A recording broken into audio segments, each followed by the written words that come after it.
सभी बच्चों को नमस्कार। आज हम लोग कल हम काव्य सौंदर्य के तत्व के विषय में पहला चैप्टर रस के विषय में पढ़ रहे थे। तो हाई स्कूल की कक्षा में जैसा कि हमने कल 9 रस मुख्य बताए हैं, श्रृंगार, हास, करुण, वीर, भयानक, विस्मय आदि ये जो रस हैं, तो उनमें से केवल 2 ही कक्षा 10 की कक्षा में है। तो हम केवल 2 ही रसों को पढ़ाएंगे, जिसमें से पहला हास्य रस है। तो पहले हास्य रस को देखते हैं।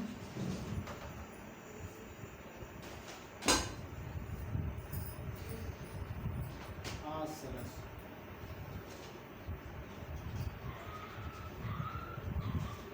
इसका स्थायी भाव जैसा कि कल ही बताए थे, हास होता है।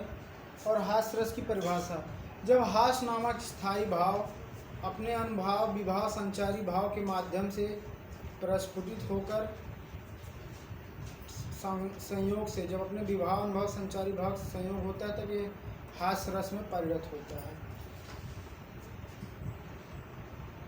विभाव अनुभव तथा संचारी भाव के संयोग से पूर्णता को प्राप्त हास्य नामक मनोविकार हास्य रस उत्पन्न करता है। विकृत रूप, जैसे नाटक में जोकर के रूप को देखते हैं, उसकी वेशभूषा, उसका चाल चलन, उसके हाव भाव आदि को देखकर हास्य नामक जो मनोविकार उत्पन्न होता है, उसे हास्य रस कहते हैं। अब इसके स्पष्टीकरण के लिए, इसको समझने के लिए हम उदाहरण को लेते हैं। इसका स्थायी भाव है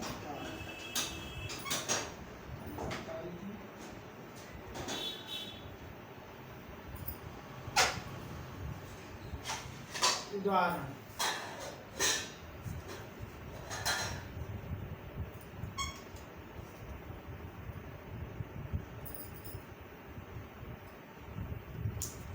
उदाहरण में हम देखते हैं, हास्य ही को शीश पर गंगा हंसे।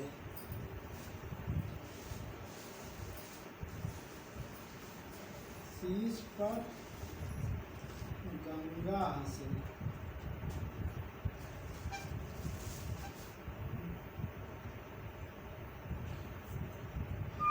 भुजन भुजंगा हंसे। भुजन भुजंगा हंसे।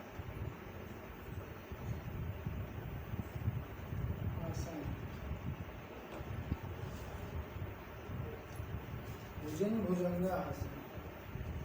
हास्य ही को दंगा भय मंगा के विवाह में।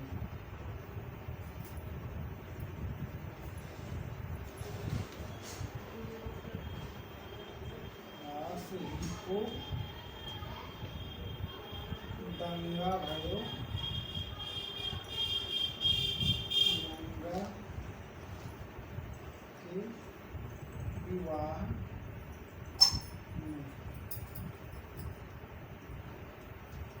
अब इसमें देखते हैं स्थायी भाव, तो पता ही है, हास है।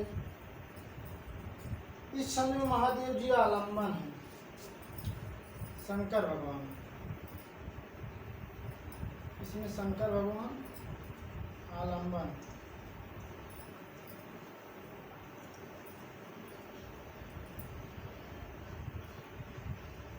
और उन वेशभूषा, विलक्षण जो वेशभूषा है इनकी,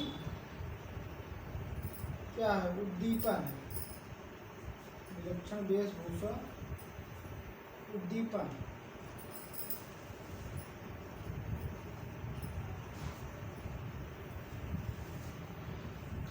और इस अतिथि स्त्रियों का हंसना, भागना, खड़ा रह जाना आदि अनुभाव है। भय, हर्ष और चपलता संचारी भाव है। भय, हर्ष, चपलता, ये सब संचारी भाव है। संचारी भाव है। स्त्रियों का हंसना, रुकना, ठहरना, खड़ा रह जाना, दंग रह जाना, ये सब अनुभव है। तो इससे स्पष्ट होता है कि शीश पर गंगा हंसे, भुजंग भुजंगा हंसे, हास ही को दंगा भय नंगा के विवाह में, इसमें शंकर जी के विवाह आदि के विषय में इस उदाहरण में बताया गया है। शंकर जी इसमें आलंबन होंगे, उनकी विलक्षण वेशभूषा जो सांप बिच्छू ये सब जो लपेटे रहते हैं, इस प्रकार की उनकी विलक्षण वेशभूषा जो है उद्दीपन है। और भय हर्ष चपलता संचारी भाव हैं। स्त्रियों का हंसना, चलना, खड़ा रह जाना, घबराहट होना, दंग हो जाना, ये सब जो है आलम्बो है, अनुभाव है। तो इस प्रकार से हास्य रस की परिभाषा, हास्य रस का स्थायी भाव, इसका उदाहरण, इसका स्पष्टीकरण पूरा हुआ। अब हम आते हैं हाई स्कूल के सिलेबस के अनुसार। दूसरा रस है कर्म, पहला हास्य है, दूसरा कर्म, दो ही सिलेबस में है, तो हम पहले इन दोनों को पढ़ाएंगे।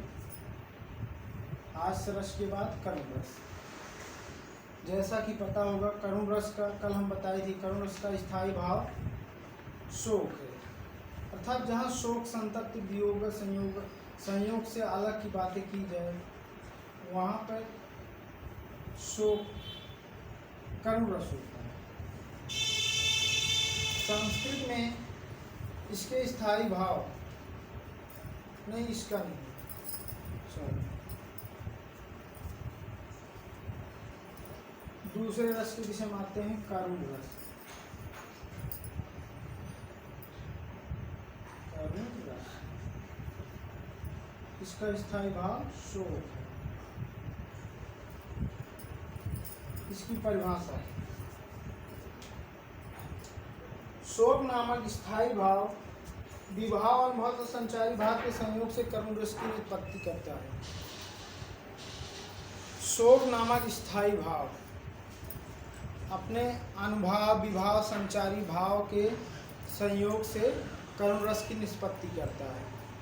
तो इस प्रकार जहाँ पर चारों इसके अंग मिलकर उस जिस रस की उत्पत्ति करते हैं उसे वह रस परिपूर्ण अपने पूर्ण रूप में परिणत होता है। तो शोक नामक स्थायी भाव विभाव, अनुभाव तथा संचारी भाव के संयोग से करुण रस की निष्पत्ति करता है, अर्थात प्रिय वस्तु तथा व्यक्ति के नाश अनिष्ट से हृदय में उत्पन्न क्षोभ को करुण रस कहते हैं।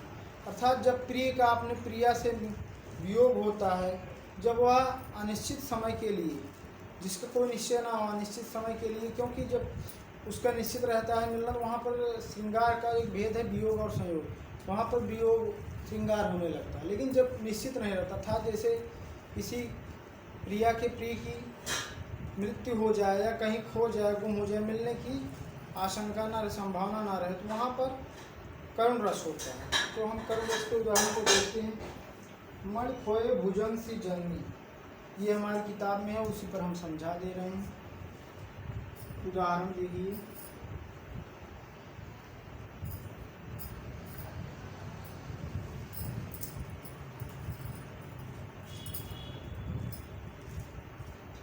यह उदाहरण उस समय का है जब श्रवण को शक्तिवान लगती है सवेदी गान, तो उनके माता पिता की किस प्रकार से दशा होती है उस समय का।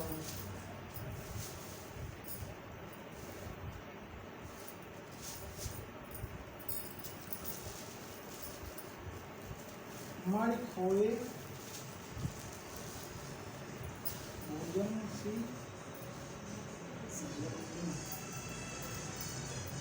हंसा पटक रही होती है, हंसा पटक रही है सी,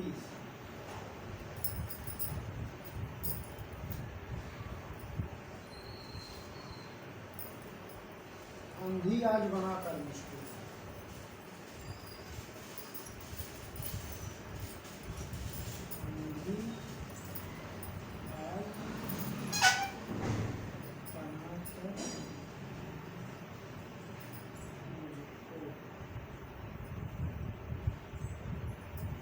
किए न्याय तुमने जगदीश।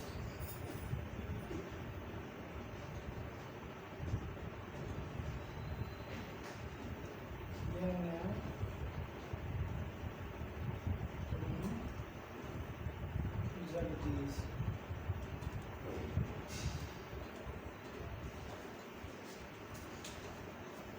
अब इसमें स्पष्टीकरण देखते हैं इस उदाहरण में। मणि खोए भुजंग सी जननी, फनसा पटक रही है शीश, आंधी आज बनाकर मुझको न्याय बनाकर मुझको किया न्याय तुमने जगदीश। स्पष्टीकरण देखते हैं।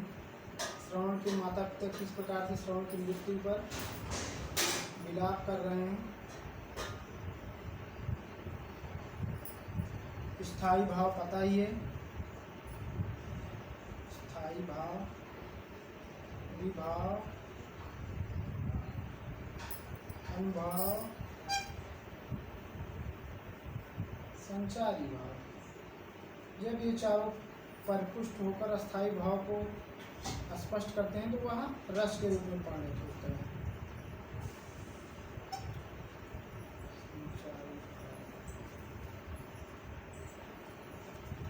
स्थायी भाव शोक है, विभाव श्रवण, आलम्बन श्रवण है,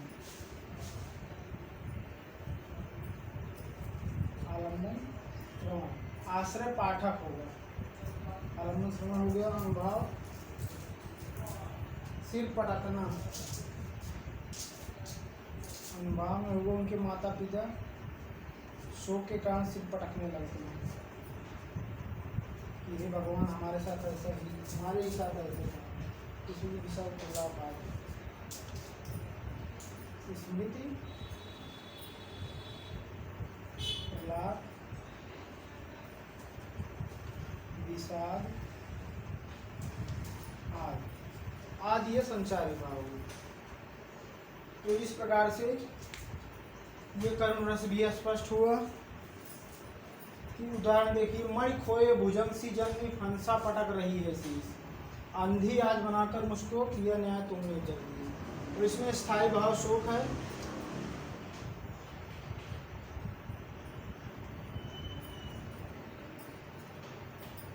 स्थायी भाव शोक है। विभाव, विभाव में आलम्बन श्रवण है और यहीं भी छोटा देख लीजिए आश्रय पाठक है।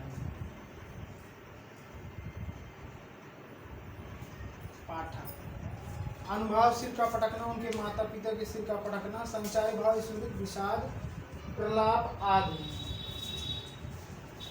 तो इस प्रकार इनके संयोग से कौन रस की निष्पत्ति हुई। इस प्रकार से अस्थायी भाव, विभाव, अनुभव, संचारी भाव के संयोग से मिलकर इसमें करुण रस की प्रतीति हो रही है। तो ये करुण रस स्पष्ट हुआ। अब इसके एक उदाहरण को और हमारा अच्छा ही उदाहरण है। शोक विकल सब रोए रानी, रामायण रामचरितमानस का है। शोक विकल सब रोए रानी, रूप राज बल तेज बखान।